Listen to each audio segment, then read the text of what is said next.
गोहाना में बीजेपी प्रदेश अध्यक्ष मोहन लाल बड़ोली ने कांग्रेस नेता राहुल गांधी पर हमला बोला। उन्होंने कहा कि राहुल गांधी ने प्रधानमंत्री नरेंद्र मोदी के लिए मंच से हल्के शब्दों का इस्तेमाल किया है, जो बेहद निंदनीय है। इसके विरोध में बीजेपी पूरे प्रदेश में कांग्रेस और राहुल गांधी के पुतले फूंककर प्रदर्शन करेगी। मोहन लाल बड़ोली गोहाना में कई सामाजिक कार्यक्रमों में हिस्सा लेने पहुंचे थे। राहुल गांधी के बयानों पर पूछे गए सवालों के जवाब में उन्होंने कहा कि प्रधानमंत्री मोदी देश के नेता और 140 करोड़ लोगों के प्रतिनिधि हैं। उनके खिलाफ अपमानजनक शब्द कहना सही नहीं है। हालांकि जब उनसे पूछा गया कि मोदी ने भी सोनिया गांधी और राहुल गांधी को लेकर कई बार हल्के शब्द कहे हैं, तो उन्होंने जवाब दिया कि किसी भी नेता द्वारा अमर्यादित भाषा का इस्तेमाल गलत है और उसकी निंदा होनी चाहिए। उन्होंने यह भी कहा कि हमारे किसी भी नेता ने ऐसी भाषा का इस्तेमाल नहीं किया है। चुनाव आयोग और प्रदेश राजनीति को लेकर भी उन्होंने अपनी राय दी। उन्होंने कहा कि चुनाव आयोग अपने नियमों के अनुसार काम करता है और सीसीटीवी फुटेज देना या ना देना उसी का अधिकार है। वहीं प्रदेश अध्यक्ष पद को लेकर मीडिया में चल रही खबरों को अफवाह बताया। उन्होंने कहा कि नायब सैनी की सरकार ने घोषणा पत्र के 60% वादे 1 साल से भी कम समय में पूरे किए हैं और बाकी वादों को भी जल्द पूरा करने की योजना पर काम चल रहा है। आज जो सामाजिक एक प्रोग्राम फरमाना में भूप सिंह गहलावत जी का आज एक काज का प्रोग्राम था, वहां पर पेड़ लगाने का कार्यक्रम हुआ और रक्तदान शिविर, और अभी जनता बुटाना में भी पेड़ लगाने का प्रोग्राम रहेगा। एक पेड़ मां के नाम। इस प्रकार से भारतीय जनता पार्टी ने अनेक कार्यों को लगातार संगठन पर्व में चलाने का काम किया है। और अभी हरियाणा के लोकप्रिय मुख्यमंत्री नायब सिंह सैनी जी ने पूरे देश भर की गौशालाओं को 600 करोड़ के आसपास की जो ग्रांट दी है, उसके लिए मैं मुख्यमंत्री जी का धन्यवाद करता हूं। और मुख्यमंत्री नायब सिंह सैनी जी ने जब से हरियाणा में तीसरी बार भारतीय जनता पार्टी की सरकार बनी, उसके बाद हरियाणा में तेज गति के साथ विकास के काम हुए। 3 गुना गति से विकास के कामों को हर विधानसभा में जितने भी अधूरे काम हैं उन सब की जानकारी लेने के लिए, और जो 42 विधानसभा हम लूज कर गए थे, जहां हमारे विधायक नहीं है, वहां पर भी 42 विधायकों को, मंत्रियों को ड्यूटी देते हुए हमने उस काम को आगे बढ़ाया है। यहाँ बड़ौदा विधानसभा में भी रणधीर परिहार जी आज गौशालाओं को ग्रांट देने का काम करेंगे।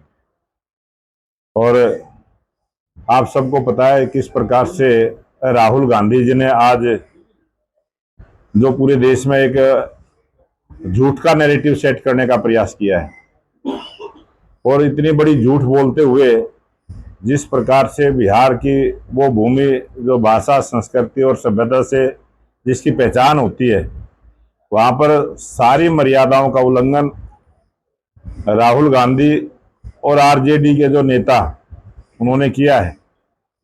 और जिस प्रकार से भद्दा प्रदर्शन मंच के माध्यम से, जनसभा के माध्यम से उन्होंने देश के प्रधानमंत्री नरेंद्र मोदी जी के बारे में वो लगातार 1 सप्ताह से बहुत हल्के शब्दों का प्रयोग करते रहे। देश के लोकप्रिय प्रधानमंत्री नरेंद्र मोदी जी इस देश के प्रधानमंत्री हैं, वो एक राजनीतिक पार्टी के नेता भी हैं और देश की 144 करोड़ लोगों की सेवा करने की जिम्मेवारी के साथ वो काम कर रहे हैं। और राहुल गांधी अनेक अवसरों पर हल्के शब्दों का प्रयोग करते हुए उन्होंने सभी मर्यादाओं का उल्लंघन किया है। और उससे आगे बढ़ते हुए एक गरीब माँ का बेटा जब देश का प्रधानमंत्री है, तो उनकी स्वर्गीय माँ के बारे में भी जिस प्रकार से गलत शब्दों का प्रयोग किया है, अभद्र भाषा का प्रयोग किया है, मंच के माध्यम से किया है, सभी मीडिया के माध्यम से, अखबारों के माध्यम से पूरे देश को जानकारी है। आज पूरे देश में देश की 140 करोड़ जनता आक्रोश में है और लगातार भारतीय जनता पार्टी के कार्यकर्ता भी जिला स्तर पर भी और प्रदेश स्तर पर भी कांग्रेस पार्टी के खिलाफ जिस प्रकार से उन्होंने बयानबाजी की है, उनके पुतले जलाने का काम भारतीय जनता पार्टी के माध्यम से होगा। और हमारी महिला जो हमारी कार्यकर्ता हैं, हमारी नेता हैं, वो भी प्रेस के माध्यम से कल पूरे हरियाणा प्रदेश के सभी जिलों में हमारी बहनों के द्वारा वो प्रेस का आयोजन करेंगे और भारतीय जनता पार्टी के कार्यकर्ता राहुल गांधी के उनके जो उन्होंने अपशब्द कहे हैं उसके बारे में भी उनके खिलाफ प्रदर्शन और पुतला जलाने का काम करें। बिल्कुल ये स्वीकार्य नहीं है ये बात, उन्होंने जो भाषा कही है। उससे पहले देश के प्रधानमंत्री दीदी मोदी जी दर्शिकाएं कांग्रेस की विधवा और विधुड़ी जैसे जो संसद में बैठे किस तरह की भाषा का प्रयोग कर रहे थे, क्या उस पर भी बीजेपी गौर करेगी? जो भी गैर जिम्मेदारी की भाषा का प्रयोग करता है, जो भी इस प्रकार से अमर्यादित भाषा का प्रयोग करता है, वो सब निंदा के योग्य है। तो आप ही के प्रधानमंत्री ने और हमारे सांसदों ने, हमारे प्रधानमंत्री ने, हमारे मंत्रियों ने भारतीय जनता पार्टी के किसी भी नेता के द्वारा कभी भी इस प्रकार से हल्के शब्दों का प्रयोग नहीं किया गया।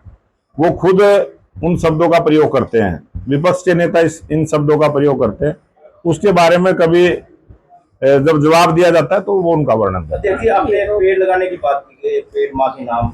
रोहतक में बड़ा मामला सामने आ रहा है कि पेड़ वहाँ पर काटे गए हैं, एनजीटी की परमिशन नहीं ली गई और उसके बाद नवीन जाहिर ने कल प्रदर्शन भी किया है, 1 सप्ताह का जो है अल्टीमेटम भी दिया है सरकार।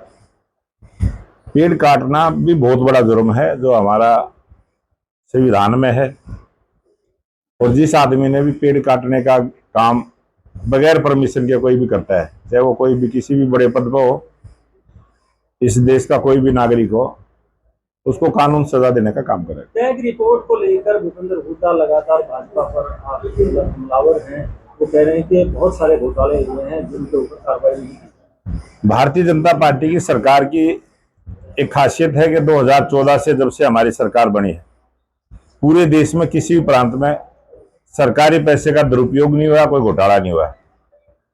बगैर घोटाले की सरकार रही है तो भारतीय जनता पार्टी की सरकार रही है।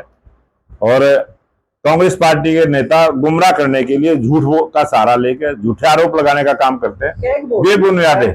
रिपोर्ट से भारतीय जनता पार्टी 2014 से पहले कांग्रेस को किस तरह से कोसती थी, इसी तरह कैग की रिपोर्ट आई थी और अब भी वही आई है। कैग की रिपोर्ट हुई है, उसकी जांच आएगी। अभी तो उस विषय में पूरी बातचीत होएगी और सच्चाई सामने आएगी। तो सर को लेके जो अभियान है, राहुल गांधी जो यात्रा कर रही है, उसके जवाब में ज्ञानेश कुमार हैं जो आपके चुनाव आयुक्त, वो कम बोल रहे हैं, भारतीय जनता पार्टी ज्यादा बोल रही है। वो भारतीय जनता पार्टी का डिपार्टमेंट है, एक संवैधानिक संस्था है या इलेक्शन कमीशन? Election commission. आप एक जागरूक मतदाता है, पुराने मतदाता, वो पत्रकार हैं। भारतीय जनता पार्टी अपना काम करती है, चुनाव आयोग अपना काम करता है। कहाँ कर रहे हैं? उनके बचाव में सारी बीजेपी उतरी बैठी है। चुनाव आयोग के अगर किसी पत्रकार के ऊपर कांग्रेस वाले कोई आरोप लगाएंगे, हम तो पत्रकारों के फेवर में बोलेंगे। कब बोलेंगे? हम तो बोलते रहे हैं। जब भी मीडिया का अपमान कांग्रेस ने किया तब भी बोले हैं। वो किसी संस्था का अपमान करेंगे तब भी हम बोलेंगे। वो तो कह रहे हैं सीसी फुटेज इसलिए देंगे कि माँ और बहनों के वो हैं, कोई वो फुटेज तो वोट डालते हुए क्यों नहीं दे रहा?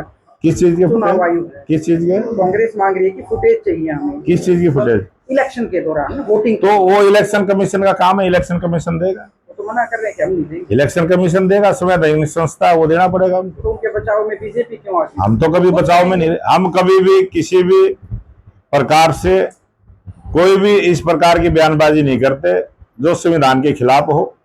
और निर्वाचन आयोग पर आरोप लगाया है राहुल गांधी ने उसका स्पष्टीकरण देना चाहिए। राहुल गांधी देगा स्पष्टीकरण? बिल्कुल देगा। इलेक्शन कमीशन को देना? इलेक्शन कमीशन पर आरोप लगाए। अध्यक्ष जी, अध्यक्ष पद को लेकर कई प्रयास लगाए जा रहे हैं, क्या कई नाम सामने आ रहे हैं? अध्यक्ष पद के लिए कई प्रयास। भारतीय जनता पार्टी में ना कोई नाम चल रहा, ना कोई सूची बन रही। ये मीडिया के माध्यम से, आप मीडिया के आज पत्रकार हो, आप स्वतंत्र हो, आप कुछ भी चला के कुछ भी बना के कुछ भी चला देते हो। चला नहीं ना, उसका एक टाइम पीरियड था, ये कह रहे थे। आप कुछ भी चला देते हो। आज मेरे से आप बात कर रहे हो, आप कुछ भी खबर जोड़ के और वो कोमा लगा के और कुछ भी कह देते हैं वो लोग। नहीं, जोड़ेंगे नहीं, आप जो उसको बोल रहे हैं हम तो देखते वही हैं। दिखाएंगे ना। कहीं भी बीजेपी ने कोई सूची नहीं बनाई, कोई बात नहीं हुई, कोई मीटिंग इस प्रकार की नहीं हुई। आपकी खबरों में चल रही है तो चल ही रही है। चलो, लाडो लक्ष्मी योजना आपका आपने विधायक स्टार्ट की, गोहाना उस में पे क्या नहीं था, कहेंगे? पहली बार गोहाना में विधायक बना है, मंत्री भी बना है, लेकिन गोहाना के हॉस्पिटल आज भी बीमार है। आपको पहले भी अवगत कराया गया था, लेकिन अभी तक उसकी कोई बीमारी की हॉस्पिटल बीमारी को ठीक करने के लिए बने हैं। आप पत्रकार हो, आप कुछ भी कह देते हो, उसका जवाब तो फिर आप ही दोगे। नहीं, आप बताइए तो। आप आज तक सारी बातों को हॉस्पिटल के अंदर डॉक्टर इलाज करेंगे ना।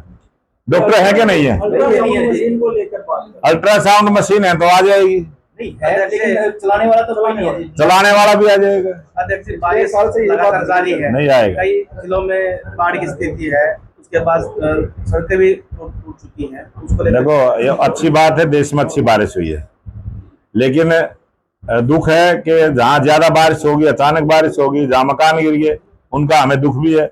लेकिन जहाँ इस सावन के महीने में बारिश नहीं होगी तो कब होगी? ये तो महीना, ये तो सदियों से जब से सृष्टि की रचना हुई है बारिश आती है, बारिश का मौसम है, बारिश का आपदा होती है उनको रोकने के लिए आपदा रोकने के लिए सारे प्रबंध सरकार ने किए हैं। और आपने हरियाणा में देखा है, कहीं भी बारिश की वजह से लोगों को परेशानी नहीं होने दी है, उसके प्रबंध किए। लाडो लक्ष्मी योजना के लिए लाडो लक्ष्मी योजना जो हमने अपने भारतीय जनता पार्टी ने जो अपना संकल्प पत्र जारी किया था, जब भी चुनाव होते हैं संकल्प पत्र पार्टी जारी करती है, और उस पार्टी की जब सरकार आ जाती है तो सरकार की जिम्मेवारी है तो उनको लागू करना। मैं धन्यवाद करूंगा लोकप्रिय मुख्यमंत्री नायब सिंह सैनी जी का। अभी 1 वर्ष पूरा नहीं हुआ है, लेकिन संकल्प पत्र में कही गई बातों को उन्होंने, बहुत सारी बातों को 60% से ज्यादा वायदे हमने पूरे कर दिए हैं। जो बाकी जिनकी योजना बननी थी उनकी योजना बना के आने वाले समय में बहुत जल्दी पूरा जो संकल्प पत्र हमारा है 100% अक्षर से पालन करते हुए उसको पूरा करने का काम करेंगे, तय समय में करेंगे। जो भी वायदे हमने किए थे, हमने जिस प्रकार की भी जो भी घोषणा अपने संकल्प पत्र में करी थी, उन सबको लागू करने का काम करेंगे। अब 12वीं पास छात्र छात्राओं के लिए नर्सिंग ऑफिसर बनना हुआ बिल्कुल आसान। ANM, GNM, BSc nursing, post BSc nursing course में दाखिला ले व बेहतरीन भविष्य बनाएं। आज ही स्क्रीन पर दिए नंबर पर कॉल करें। दीप नर्सिंग एकेडमी, छोटू राम चौक, सोनीपत। अपने शहर की हर ताजा खबर के लिए हमारे चैनल SNA न्यूज को सब्सक्राइब करें, लाइक करें, कमेंट करें व शेयर करें। बेल आइकन दबाना ना भूलें। हमारे अन्य सोशल मीडिया प्लेटफॉर्म्स पर भी हमें फॉलो करें।